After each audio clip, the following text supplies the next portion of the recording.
საქართველოს მოსახლეობის რიცხოვნობა 3.929.000-ია, რაც 2014 წლის აღწერის მონაცემებთან შედარებით 5.8%-ით მეტია. მოსახლეობის აღწერის ძირითადი შედეგები საქსტატმა დღეს წარადგინა. აღწერა ჩატარდა 2024 წლის 14 ნოემბრიდან 31 დეკემბრის პერიოდში. საერთაშორისო მეთოდოლოგიის მიხედვით აღწერას დაექვემდებარა ქვეყანაში მუდმივად მცხოვრები საქართველოს ყველა მოქალაქე, ასევე ქვეყნის ტერიტორიაზე მყოფი უცხო ქვეყნის მოქალაქეები და მოქალაქეობის არ მქონე პირები. საქსტატის მონაცემებს დეტალურად ლელა ჯავახიშვილი გაგვაცნობს პირდაპირ ეთერში. ლელა, გისმენთ. საყოველთაო აღწერით 2014 წლის მონაცემებთან შედარებით მოსახლეობის რიცხოვნობა 215.777-ით არის გაზრდილი, 5.3%-ითაა გაზრდილი ქალაქის მოსახლეობის წილიც, რაც 62.5%-ს უტოლდება. დედაქალაქში მოსახლეობის რიცხოვნობა 2014 წლის მონაცემებს 20%-ზე მეტით აღემატება. რეგიონების მიხედვით კი თბილისის გარდა მოსახლეობის მატება ფიქსირდება აჭარასა და ქვემო ქართლში, დანარჩენ რეგიონებში კლების ტენდენცია. 2014 წელთან შედარებით მოსახლეობის რიცხოვნობა გაზრდილია 5.8%-ით, ანუ რიცხობრივ გამოსახულებაში ეს გახლავთ 216.000 კაცი. მოსახლეობის 52% ქალია, ხოლო 48% კაცი. აღწერის შედეგების მიხედვით გამოვლინდა ურბანიზაციის მაღალი მაჩვენებელი.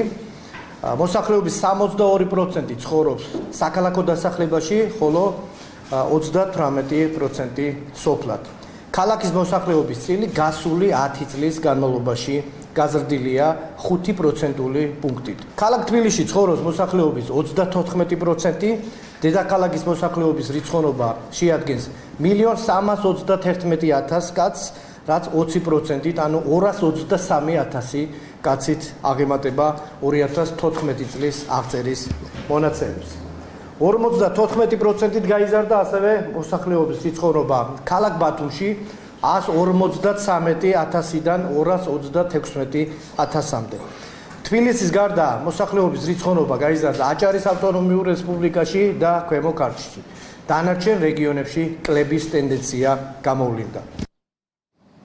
როგორია უცხო ქვეყნის მოქალაქეთა პროცენტული წილი. საყოველთაო აღწერის შედეგებით 96%-ზე მეტი საქართველოს მოქალაქეა, რაოდენობა გაზრდილია 2.5%-ით, უცხო ქვეყნის მოქალაქეთა წილი კი 3.4%-ია, რაც 134.000-ში ადგენს, მათგან 1063 მოქალაქეობის არ მქონე პირია. საქსტატში გამართულ ბრიფინგზე დღეს ამ მიმართულებითაც დეტალური მონაცემები წარადგინეს. მოსახლეობის 96.1%, ანუ 3.775.000 კაცი საქართველოს მოქალაქეა. მათ შორის 8.865 კაცი ორმაგი მოქალაქეობის მქონე პირია. საქართველოს მოქალაქეთა რაოდენობა გასული 10 წლის განმავლობაში გაიზარდა 2.5%-ით, ანუ 91.000 კაცით.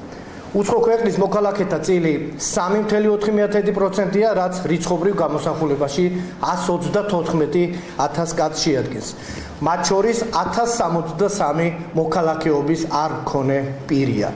ქვეყანაში მუდმივად ცხოვრები უცხო ქვეყნის მოქალაქეებიდან 37.700 რუსეთის მოქალაქეა, რაც მთელი მოსახლეობის დაახლოებით 1% შეადგენს. 23.900 ინდოეთის მოქალაქეა, ანუ მთელი მოსახლეობის 0.6%, 11.500 უკრაინის, 8.300 აზერბაიჯანის და 5.400 სომხეთის მოქალაქეა. 84.1%, ანუ 3.304.000 კაცი ეროვნებით ქართველია. მოსახლეობის საყოველთაო აღწერის პარალელურად სტატისტიკის ეროვნულმა სამსახურმა სასოფლო-სამეურნეო აღწერა ჩაატარა. შეგახსენებთ, რომ საქსტატი ასეთ სამუშაოებს 10 წელიწადში ერთხელ ატარებს. მადლობა ლელა, თქვენ უსმენთ.